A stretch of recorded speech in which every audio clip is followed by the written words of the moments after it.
ठीक है। 8.1 देखो भाई, 2 क्वेश्चन कर लिए थे, तीसरा क्वेश्चन 8.1 एक्सरसाइज। तो क्वेश्चन है if sine A is 3/4, value of sine A it is 3/4। तो हमें क्या फाइंड करना है? कोस ए और टेन ए। कोस ए की वैल्यू, टेन ए की वैल्यू फाइंड करनी है। ठीक है, देखो 2 मेथड है। पहला मेथड, आपको पता है कोस स्क्वायर ए की वैल्यू क्या होती है? 1 माइनस साइन स्क्वायर है। पता है ये नहीं पता? This is trigonometry identity, square relationship में लिखवाया था। Sine square plus cos square 1 होता है, तो cos square is 1 minus sine square. तो 1 माइनस साइन स्क्वायर ए का मतलब है साइन ए की वैल्यू का स्क्वायर कर दो, 3/4 का। पहले बता रखा मैंने ये कि साइन ए का होल स्क्वायर, नोट लिखवाया था ना, नोट में साइन स्क्वायर ए का मतलब sine A into sine A है, विच मीन साइन ए का होल स्क्वायर है। साइन स्क्वायर ए या कोई भी ट्रिग्नोमेट्री रेशियो के स्क्वायर क्यूब वगैरह है, तो इनका मतलब है sine A times sine A, which is sine A to the whole square. एक ही बात है। 3/4 का स्क्वायर कितना आया? 9/16। 16 में से 9 चला गया, 7 एलसीएम ले लिया। तो कोस स्क्वायर ए की वैल्यू ये है, तो कोस ए की वैल्यू क्या आएगी? रूट में square root of 7 divide by 16 का स्क्वायर रूट कितना होता है? 4। प्लस माइनस के साथ आएगा, बट फर्स्ट क्वाड्रेंट में सभी ट्रिग्नोमेट्री रेशियो पॉजिटिव होती हैं। साइन कोस, टेन कोस, सेकेंड कोसेकेंट 0 से 90 डिग्री में सभी वैल्यूज़ क्या होती हैं? पॉजिटिव। तो नेगेटिव नहीं आएगा, पॉजिटिव लेंगे। ठीक है,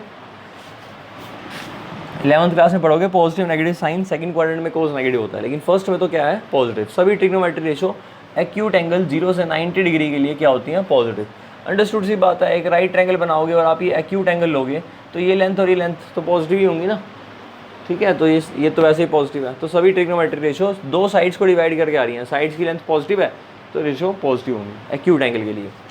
अब tan a निकालना है, तो tan a के लिए स्पेशल फॉर्मूला यूज़ करो। साइन ए क्या था? 1 माइनस क्या था? स्क्वायर रिलेशनशिप भी निकाल सकते हो, लेकिन उसके लिए सीकेंड चाहिए होगा हमें। सीकेंड स्क्वायर ए -1 था फॉर्मूला। मैंने तुम्हें कहा था कैसे याद करना है, फिर भी उल्टा बोल रहे थे। 1 माइनस नहीं होता, सीकेंड स्क्वायर ए -1 होता है। ठीक है, इकट्ठे कहा था ना याद करने के लिए, फिर वही गड़बड़। Sine A divide by cos A, तो साइन ए की वैल्यू क्या है? दे रखी है 3/4, और कोस ए की वैल्यू क्या दे रखी है? 4 से 4 क्या बच गया? ये वैल्यू किसकी आ गई? तो tan a भी आ गया और cos a आ गया। ये था इसका एक मेथड। क्योंकि अब MCQ क्वेश्चन है तो ये वाला मेथड ज़्यादा बेटर है, बाकी और भी मेथड है। ठीक है, तो ये तो हो गया स्क्वायर आइडेंटिटीज़ को यूज़ करके। दूसरा मेथड, ठीक है, दूसरे मेथड में क्या है? जो प्रॉपर मेथड है वो ये है, लेट साइन ए की वैल्यू कितनी दी है? 3/4। तो देयरफॉर लेट साइन क्या होता है? Perpendicular divide by right angle triangle में ये एंगल मान लिया हमने ए, एक्यूट एंगल हो गया ए। तो इस एंगल ए के लिए साइन ए परपेंडिकुलर अपॉन हाइपोटेन्यूज है, तो परपेंडिकुलर ये होगा और हाइपोटेन्यूज ये होगा। ये रेशो है, 3/4 क्या है? रेशो। तो लेट परपेंडिकुलर भी, अब मान लो अगर आपको कोई कहे कि 2 वैल्यूज़ की जो रेशो है वो 3/4 है, तो फर्स्ट वैल्यू को क्या लेते हो? 3x, और सेकेंड वैल्यू को 4x, कुछ ना कुछ इस टाइप से लेते हो। लेट से first value is 3k and hypotenuse is 4k, क्योंकि सिंपलेस्ट फॉर्म में रेशियो 3/4 है, तो एक्यूरेट वैल्यू 3/4 नहीं होंगी। समझ में आ गई बात? अब हमें क्या निकालना है? हाइपोटेन्यूज का स्क्वायर, परपेंडिकुलर स्क्वायर प्लस, तो h का स्क्वायर कितना आ जाएगा? 4k का होल स्क्वायर, p की वैल्यू और b की value 16k square, 9k square, ये माइनस किया तो इज इक्वल टू, तो b की वैल्यू कितनी आ गई? k स्क्वायर से तो k आ जाएगा, 7 का स्क्वायर रूट 7, रूट 7। अब यहाँ से आपको क्या निकालना है? कोस ए और tan ए। कोस ए का फॉर्मूला क्या होता है प्रथम बताइए? कोसाइन किसके इक्वल होता है रेशो में? अभी तक याद नहीं है तेरे को रेशोज? फॉर्मूले रिवाइज करने को कहा था मैंने, जल्दी बता। नहीं आता? रेशो नहीं पता कोस ए की? कोई भी नहीं पता रेशो? कोई एक सिंगल रेशो भी याद नहीं है? बता भाई, क्या रेशो होती है? और 10 की क्या होती है, ठीक है। तो बेस की वैल्यू कितनी है और हाइपोटेन्यूज की वैल्यू √7 और 10a परपेंडिकुलर और बेस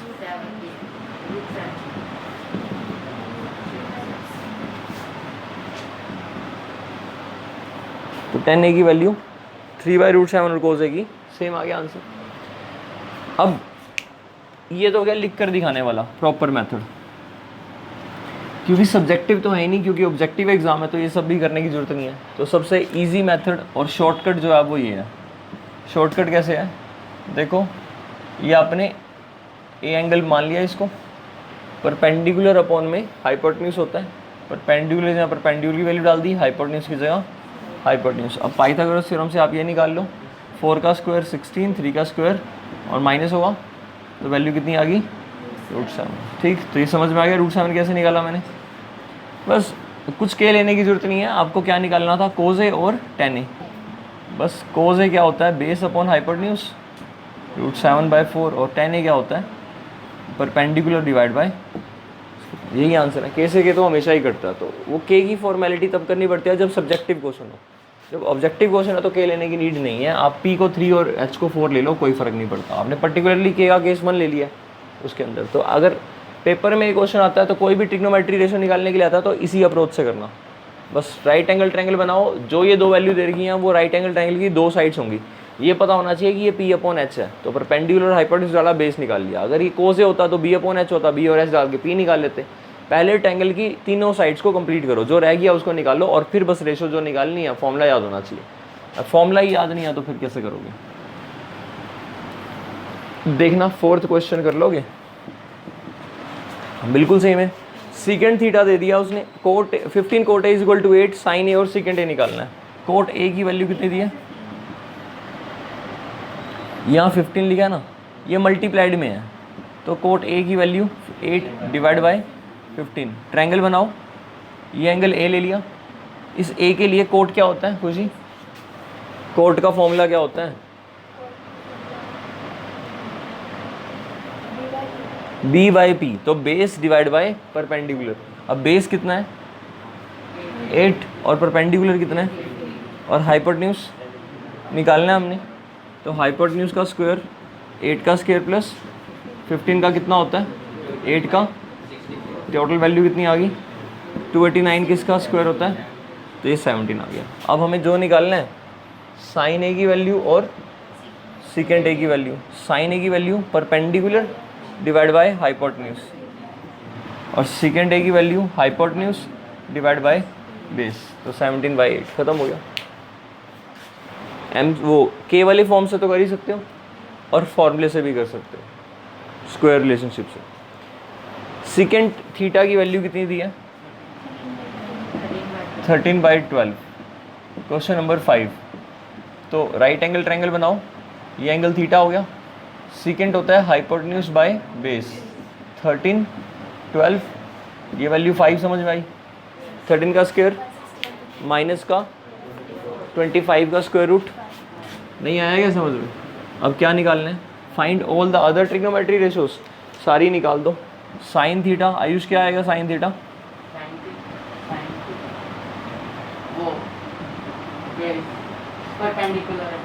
कितना है परपेंडिकुलर, हाइपोटेन्यूज। कोस थीटा क्या आएगा, कोस थीटा क्या आएगा, बेस डिवाइड बाय 12 बाय और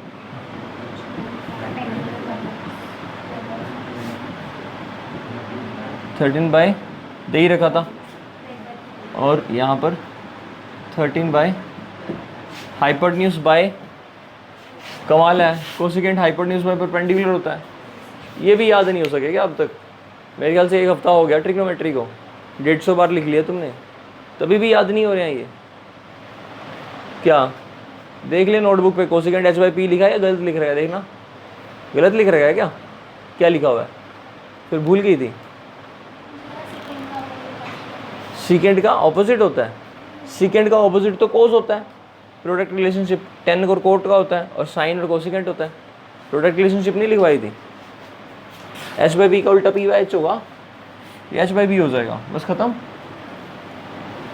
6th क्वेश्चन अभी स्किप कर देते हैं, वो सेम सेकंड एग्जाम्पल की तरह है, अभी स्किप कर देते हैं। 7th क्वेश्चन पे आओ, क्या दे रहेगा 7th क्वेश्चन? 7/8, ठीक है। और इवेल्यूएट, हमें वैल्यू निकालनी है, into divide by 1 minus cos theta, इसकी वैल्यू निकालनी है। ध्यान से देखो, सबसे easy method, a plus B into A minus B, क्या आइडेंटिटी होती है? A square minus B square, तो 1 का square minus sine square theta, 1 square तो 1 ही हो जाता है। ऐसे ही 1 माइनस और 1 माइनस साइन स्क्वायर थीटा का फॉर्मूला और 1 माइनस कोस स्क्वायर थीटा का, तो क्या इसको ऐसे भी लिख सकते हो, cos theta divide by sine theta का। आगे बात समझ में। स्पेशल रिलेशनशिप क्या थी? टेन थीटा साइन अपॉन कोस था और cot theta cos by sine था। तो कोस डिवाइड बाय साइन कौन सा होता है? Cot theta. नहीं आया इसका, और कोट की वैल्यू दे रखी है 7/8 का। अब इसमें अगर आप वैल्यू निकाल कर करना चाहते हो, ये बी है ये पी है, तो एच निकाल लेना और पी बाई एच यहाँ डाल देना, बी बाई एच यहाँ डाल देना। फिर से करोगे तब भी सही नहीं आएगा आंसर, लेकिन ये इजी है। सेकंड पार्ट भी हो गया, ध्यान से देखो। सेकंड पार्ट क्या निकालना है? कोट स्क्वायर थीटा, सेम ही आंसर आएगा 49 बाय कोट स्क्वायर थीटा, यही होगा 49/64। ठीक हो गया। Question number 8। 8th क्वेश्चन क्या है? 3 cot A equal to 4। 3 cot A equal to 4, तो कोट ए की वैल्यू कितनी आ गई? 4/3। ठीक है, तो कोट क्या होता है? बेस बाय, ये एंगल ए है, तो बेस 4 परपेंडिकुलर 3, तो हाइपोटेन्यूज 5 आ गया। 4 का स्क्वायर 16, 3 का स्क्वायर 9 और 25 का स्क्वायर रूट। ऐड क्यों करेंगे? हाइपोटेन्यूज निकालते हैं तो ऐड करते हैं, और कोई साइड निकालते हैं तो हाइपोटेन्यूज में से उसको माइनस कर देते हैं। समझ में आई बात? क्लियर? अब आपके पास तीनों चीज़ें हैं, पी वी और एच, तीनों ही चीज़ें हैं। क्या निकालना है क्वेश्चन में? उसने कहा है चेक करो ये दोनों क्वांटिटीज़, ये दोनों जो लेफ्ट साइड राइट साइड है, ये इक्वल है या नहीं है। लेफ्ट साइड में क्या दिया? डिवाइड बाय, और राइट साइड में दोनों वैल्यू को अलग अलग निकाल लेते हैं और देखते हैं कि इक्वल है या नहीं है। 1 में से 10 क्या होता है? 10 ही निकाल लो पहले, परपेंडिकुलर बाय, तो परपेंडिकुलर की वैल्यू कुछ याद हुआ अभी? साइन है क्या होता है? पी बाय, नहीं हुआ। 10 याद हो गया? 10 क्या होता है? थोड़ी देर बाद पूछूंगा, याद रखियो। 10 पी बाई बी होता है। 10 की वैल्यू, पी कितना है? 3 और बी कितना है? के तो कट ही जाएगा, लेने की जरूरत क्या है, शॉर्टकट सही कर रहे हैं हम, एमसीक्यू अप्रोच। आया समझ में? ए स्क्वायर माइनस बी, मतलब 1 माइनस, ये जब इसका स्क्वायर करोगे तो 3/4 का स्क्वायर हो जाएगा, 9/16 नीचे भी। एलसीएम क्या आएगा? 16 माइनस 9/16 और 16 प्लस 9/16 कितना आ गया? 7 कोस ए क्या होता है? बेस अपॉन हाइपोटेन्यूज, और साइन ए क्या होता है? Perpendicular upon hypotenuse. B upon H कितना बनेगा? 4/5, स्क्वायर करोगे तो 16/25, और पी अपॉन एच कितना एलसीएम आया? 16 में से 9 गया, दोनों के आगे, तो क्या लिखेंगे? 11th क्लास में दोनों ये कोस 2a के इक्वल आइडेंटिटी होती है, ठीक है, तो ये वैसे ही इक्वल होते हैं। चलो नेक्स्ट क्वेश्चन क्या है? In triangle ABC right angle कहाँ पर है? बी पर राइट एंगल है, ठीक है। आगे क्या कहता है? 10a की वैल्यू दे रखी है 1/√3। याद करो, अगर 10a 1/√3 होता है तो ए एंगल 30 डिग्री आता है क्या? 10 30 डिग्री की वैल्यू निकालना एक बार फिंगर वाले से। 10 30, लेफ्ट फिंगर्स 1, राइट फिंगर्स 3, 1 का रूट 1 ही होता है, 1/√3, यानी 10a अगर 1/√3 है तो ए एंगल कितना मिल गया? 30 डिग्री। अब आपको वैल्यू निकाल लेनी है। ए एंगल 30 आ गया तो सी एंगल 60 आएगा, बताओ राइट एंगल ट्रायंगल के अंदर राइट एंगल बी पर है तो बी 90 हुआ और ए 30 है, तो बचा हुआ एंगल सम प्रॉपर्टी से 60 आएगा। तो एक मेथड तो इस क्वेश्चन का यही हो गया। tan a की वैल्यू कितनी है,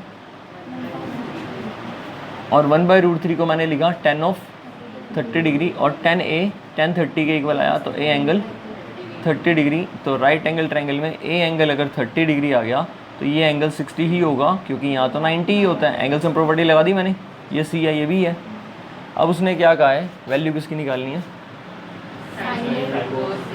a को वैल्यू डाल रहा हूँ मैं, साइन a की वैल्यू 30 है ना, साइन 30 और कोस c कोस 60 प्लस साइन कोस कितना है, कोस 30 हो गया, और फिर साइन 30 की वैल्यू अब तुम्हें याद है या टेबल तो वैल्यू से पता कर ही लोगे, और कोस 60 की वैल्यू 1/2 ही होती है, साइन 60 की वैल्यू और कोस 30 की वैल्यू भी ठीक हो गया 1/4।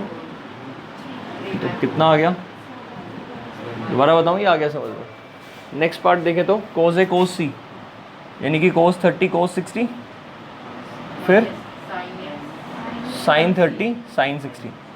बताओ कोस 30 कितना और कोस 60 कितना, और साइन 30 कितना और साइन 60 कितना, दोनों क्या हो गए, आंसर कितना आ गया, क्लियर हुआ, खत्म।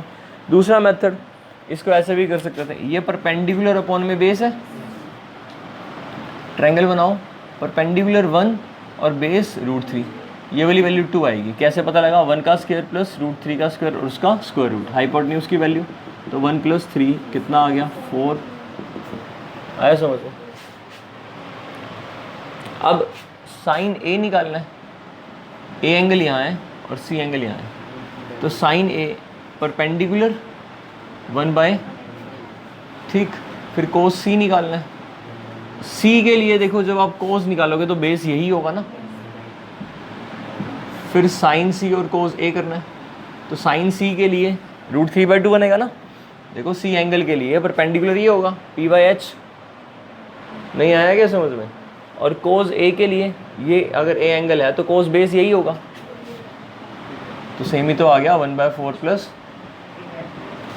तो किसी भी मेथड से कर सकते थे, ये वाला तो कभी फेल होता ही नहीं है, लेकिन अगर एंगल आपको मिल ही रहा है तो एंगल ढूंढ लो, जल्दी हो जाएगा, ठीक है।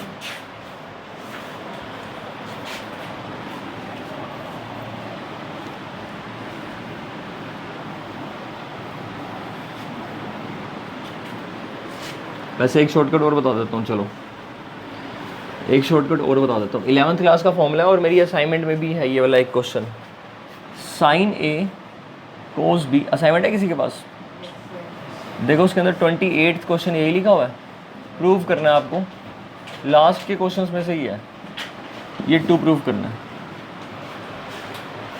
Sine a cos b plus cos a sine b is equal to sine of a plus b,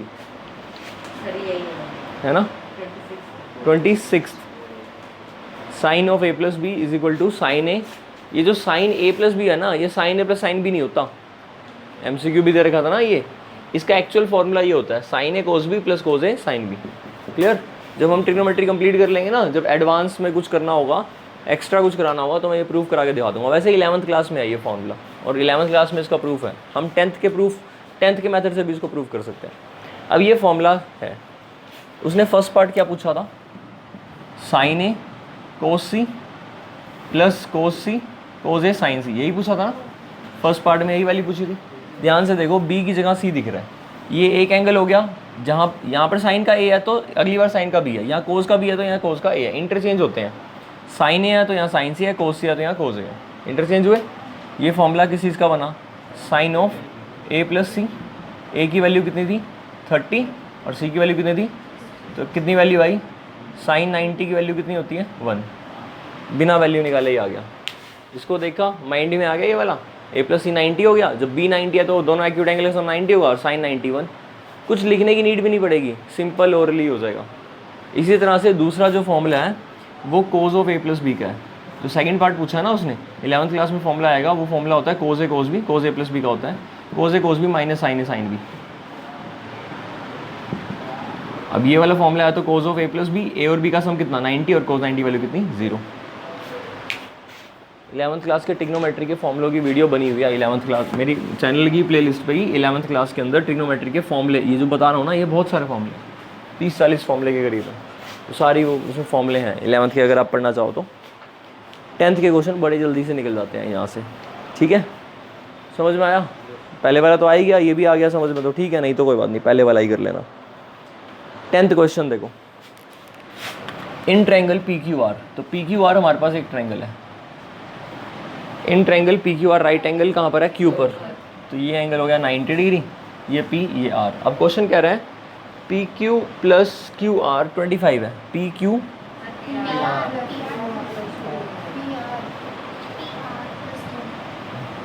P R plus Q are की वैल्यू कितनी है? 25, और पी क्यू की वैल्यू कितनी है? तो पी क्यू उसने 5 दे रखा है, ठीक है। और क्या पूछ रहा है? एंगल्स पूछ रहा है, sine P, cos P, tan P, sine P, cos P, tan P, ये तीनों एंगल की वैल्यू बतानी है, ठीक है। इस एंगल के लिए, पी एंगल के लिए साइन कोस टेन निकालने हैं। आपको ये 5 दे रखे हैं और इनका सम भी दे रखा है 25, तो पहले पाइथागोरस थ्योरम लगाओ। पी आर का स्क्वायर किसके इक्वल होगा? पी क्यू का स्क्वायर प्लस ये होगी हमारे पास Pythagoras theorem. P R, P Q की वैल्यू 5 है, 5 का स्क्वायर कितना आ गया? अब पी आर और क्यू आर में रिलेशन दे रखे हैं 25, किसी एक की वैल्यू निकाल लो, जिसकी मर्जी निकाल लो। पी आर की वैल्यू निकाल लेते हैं, क्या वैल्यू निकल गई? 25 माइनस, इस पी आर की जगह वैल्यू पुट कर दें 25 माइनस, और इस पर क्या हो रहा है हमने भी कर दिया, और इस साइड चाहे क्यू आर की वैल्यू निकाल लो, 25 माइनस पी आर वहाँ पुट कर देना। अब ये पूरी इक्वेशन किस में आ गई? क्यू आर में, तो क्यू आर निकलेगा तो पी आर भी निकल जाएगा। अब इसको ओपन करो, ए का स्क्वायर फिर प्लस बी का स्क्वायर और फिर 2ab माइनस करोगे, 2 × 25 50, A square plus B square minus 2ab, formula open कर दिया, 25 प्लस क्यू आर का स्क्वायर और क्यू आर स्क्वायर कैंसिल हो जाएंगे, ये 25 माइनस आएगा तो कितना बचेगा, और ये 50 उधर चला जाएगा तो प्लस, तो 0 से 0, 5 1 जा 5 2 जा, तो क्यू आर की वैल्यू कितनी आ गई? 12। अब ये क्यू आर की वैल्यू कितनी आ गई? यहाँ से कितनी वैल्यू आएगी? 13, यहाँ पर पुट करो 12, तो पी आर कितना आएगा? 25 माइनस 12 विच इज़ 13। आया समझ में? दोबारा बताओ। क्वेश्चन में दे रखा था पी क्यू की वैल्यू और दो साइड्स के बीच में रिलेशन दे रखा था, हमने पाइथागोरस लगाई, जो रिलेशन दे रखा था उससे एक साइड को कन्वर्ट कर लिया दूसरी के अंदर और वैल्यू पुट कर दी, एक इक्वेशन। पी आर निकाल लेते तो क्यू आर निकल जाता, क्यू आर निकाला तो पी आर निकल गया। अब तीनों वैल्यू आ गई साइन पी, इस एंगल पी के लिए साइन पी क्या होता है? प्रथम साइन ऑफ परपेंडिकुलर बाय, याद है? नहीं हुआ याद अभी भी? परपेंडिकुलर क्या होगा इस पी एंगल के लिए? परपेंडिकुलर 5 होगा या 12 होगा? ऑपोजिट साइड वाला। और हाइपोटेन्यूज तो एक ही है, राइट एंगल के सामने होता है। अब कोस पी क्या होता है? बेस, तो क्या बनेगा? और 10 परपेंडिकुलर, तो 12/5, ठीक होगी बात? बस खत्म, यही था। 10th क्वेश्चन देखो, 11th। State whether they are true और फॉल्स, बताना है। Justify your answer. The value of 10 is always less than 1, false है। फर्स्ट वाला पार्ट फॉल्स है, बताओ क्यों है फॉल्स? आपने 10 की वैल्यू √3 देखी है? √3, 10 60 डिग्री कितना होता है? √3 होता है 10 60 डिग्री, और √3 की वैल्यू 1 से बड़ी होती है 1.732, तो 10a की वैल्यू 1 से हमेशा छोटी होती है, गलत। 10a की वैल्यू 1 से बड़ी भी हो सकती है। साइन ए और कोस ए की वैल्यू हमेशा 1 से लेस और इक्वल होती है। साइन ए और कोस ए की वैल्यू हमेशा 1 से लेस और इक्वल, समझ में आई बात? 10a में पहला आंसर आ गया फॉल्स, लिख लोगे। दूसरा बोला है सीकेंट ए 12/5 हो सकता है, हाँ 12/5 का मतलब हाइपोटेन्यूज बाय, हाइपोटेन्यूज तो बड़ा ही होता है ना, हाइपोटेन्यूज तो बड़ा ही है। अगर यही क्वेश्चन 5/12 देता सीकेंट ए तो फॉल्स हो जाता, समझ में आ गई बात? या फिर कोस ए लिख देता 12/5 तो भी फॉल्स हो जाता। कोस ए 12/5 नहीं हो सकता, 12 बड़ा है और 5 छोटा है। साइन और कोस में ध्यान रखना बेटा, परपेंडिकुलर और बेस डिवाइड बाय हाइपोटेन्यूज। जब साइन ए होगा और कोस ए होगा तो आपको जितने भी क्वेश्चन मिलेंगे ना, जैसे अभी 3/4 वाला मिला था, ये वैल्यू हमेशा इस वैल्यू से क्या होगी? छोटी होगी। बेस हमेशा और परपेंडिकुलर हमेशा दोनों ही हाइपोटेन्यूज से इक्वल या छोटे ही होते हैं। जब इक्वल होंगे तो 1 आ जाएगा, बाकी छोटे होंगे तो हमेशा फ्रैक्शन ही बनेगा। इसका उल्टा होगा सीकेंट और कोसिकेंट में, कोसिकेंट 1 से बड़ा होगा क्योंकि इसका रेसिप्रोकल है 4/3, और सीकेंट इसका उल्टा तो फिर वही 1 से बड़ा हो जाएगा। tan और कोट कुछ भी हो सकते हैं, 1 से छोटे भी और 1 से बड़े भी। Third cos A is the abbreviation for cosecant A, सही है या गलत है? कोज ए किसकी एब्रीवेशन होती है? कोसाइन की, और कोसिकेंट की कोसेक होती है, तो ये फॉल्स हो गया, नहीं आया समझ में? तो थर्ड वाला क्या हो गया? False. Cos A is not the abbreviation of cosecant A, it's the abbreviation of cosine A. Cot A is the product of cot and A, बिल्कुल फॉल्स। हमने कहा था कि बिना एंगल के तो वो उसका एग्जिस्टेंस ही नहीं है, उसकी सोल है जो एंगल है। कोट ए कंप्लीटली मीनिंगफुल है जब एंगल ए आता है, तो कोट और ए का, कोट ए के बिना तो रेलेवेंट ही नहीं बनता, तो फॉल्स है, कोई प्रोडक्ट नहीं होता ऐसा। साइन थीटा 4/5 क्या होगा? फॉल्स, क्योंकि पी ऊपर बड़ा हो गया हाइपोटेन्यूज से, तो ऐसा पॉसिबल ही नहीं है। बस अब कौन सा रह गया? सिक्स ही रह गया ना, बाद में करेंगे। होमवर्क देखना, होमवर्क में तुम क्या करोगे? एग्जाम्पल 1 कर लो, 2 एग्जाम्पल, सेकेंड अभी छोड़ देना। होमवर्क एक तो कर लेना 8.1 कंप्लीट, 1, 2 और 3 तो कंप्लीट है ना। एक चैप्टर 2 ओसवाल से और 3 इसको कर लेना रिवाइज, मतलब कर लेना ओसवाल से। चैप्टर 2 और 3 को एनसीईआरटी से कर लेना, स्पेशली चैप्टर 2 की ऑप्शनल कर लेना, और 2.3 का क्वेश्चन नंबर 3 कर लेना और 4 कर लेना, और 2.2 का क्वेश्चन 1 का कोई भी पार्ट कर लेना, मतलब एक एक पार्ट कर लेना 2 के, बाकी तो उसमें कुछ है नहीं। 2.1 में तो जीरोज देखने होते हैं, ठीक है ना। थर्ड चैप्टर कर लेना रिवाइज, और जो असाइनमेंट है मेरी वाली, असाइनमेंट ऑफ चैप्टर 2 एंड 3, वो असाइनमेंट देख लेना, और एनसीईआरटी एग्जाम्पलर ये देख लेना। इसके बाद 8.1 में अब तुम्हें जो एग्जाम्पल करने हैं वो करने हैं 1, 2 तो छोड़ देना, 3 कर लेना, ठीक है। इसके बाद 4 कर लेना, 5 कर लेना। क्या इससे आगे दिए थे पहले? नहीं दिए थे। 6th एग्जाम्पल हो जाएगा, ठीक है। 6, 7th, 8 से दिए थे क्या पहले? 8 दिया था। 9th कर लेना, अब कर लेना। 10th, 11th clear. इसके बाद बस 11 तक ये आज का होमवर्क है। ये करने के बाद ये कर लेना। टेस्ट होगा तुम्हारा, चैप्टर 1 हो चुका है, 2, 3 रिवीजन। ये टेस्ट शायद परसों लेंगे या वेडनेसडे ले लेंगे। कल पहले सेकंड और थर्ड में डाउट ले लेना। आशा एज वाला क्वेश्चन इंपॉर्टेंट है, आशाज एज वाला याद है ना, ठीक है। और हाँ 4 में है वो, क्वाड्रेटिक इक्वेशन में है, कोई नहीं। एक वो टाइम वाला क्वेश्चन था, t²/4 minute less than clock वाला क्वेश्चन, ठीक है। हाँ जो भी है, और वो बनाना वाला क्वेश्चन है ऑप्शनल एक्सरसाइज में कि इतने बनाना 4 के 5 या ऐसे, है ना। विजय हैड सम बनानाज, लास्ट जो क्वेश्चन है ना। रेलवे रिजर्वेशन टिकट वाला क्वेश्चन है, वो भी इम्पोर्टेंट है, ठीक है। मार्क्स वाला क्वेश्चन है, जयंती वाला कि शी स्कोर्ड मार्क्स, उसे 1 मार्क डिडक्ट होता है नेगेटिव मार्किंग में, और इतना है ना। वो सारे क्वेश्चन जो हैं अच्छे से कर लेना। स्ट्रीम वाले भी, हाँ अप स्ट्रीम डाउन स्ट्रीम, ठीक है। एक मैन वुमेन वाला जो क्वेश्चन है, ठीक है, एम्ब्रॉयडरी वर्क वाला, ठीक है। स्पीड डिस्टेंस वाले जो क्वेश्चन है अच्छे से कर लेना। पहले तो ये कर लेना आज, फिर ये कर लेना। तो कल मैं इसके डाउट ले लूँगा, इसकी एग्जाम्पलर भी कर दो शुरू, और जो मेरे वाली असाइनमेंट है चैप्टर 8 की, उसके भी जितने क्वेश्चंस कर सकते हो कर लो। इसकी एग्जाम्पलर के फर्स्ट एक्सरसाइज कराओ, सेकंड जितनी भी होती हैं एक्सरसाइज चैप्टर 8 की एनसीईआरटी, तो कल कुछ करके आना, ऐसे मत आ जाना। इसके डाउट ले लूँगा सेकंड थर्ड के अगर हुए तो। और हाँ सबसे इम्पोर्टेंट बात, अब हम 8.4 करेंगे, इसके लिए कम से कम भी 20 बार तो फॉर्मूला लिख कर ही आना। कौन से फॉर्मूले हैं? 6 बताइए ना। टेबल ऑफ वैल्यूज़ तो ज़्यादा नहीं आएंगी, वो तो हो गया उनका काम, टेबल ऑफ वैल्यूज़ का, वो तो हाथ से भी देख लेते हो। अब ultimately square relationship, product relationship, special relationship, ये 3 ही कर लेना अच्छे से। कॉम्प्लीमेंट्री भी यूज़ नहीं होगी, अब 3 ही यूज़ होंगी, स्क्वायर, प्रोडक्ट, स्पेशल। और डेफिनेशन मत भूलना, डेफिनेशन तो याद होनी चाहिए, तो 8.1 भी नहीं होगी, ठीक है।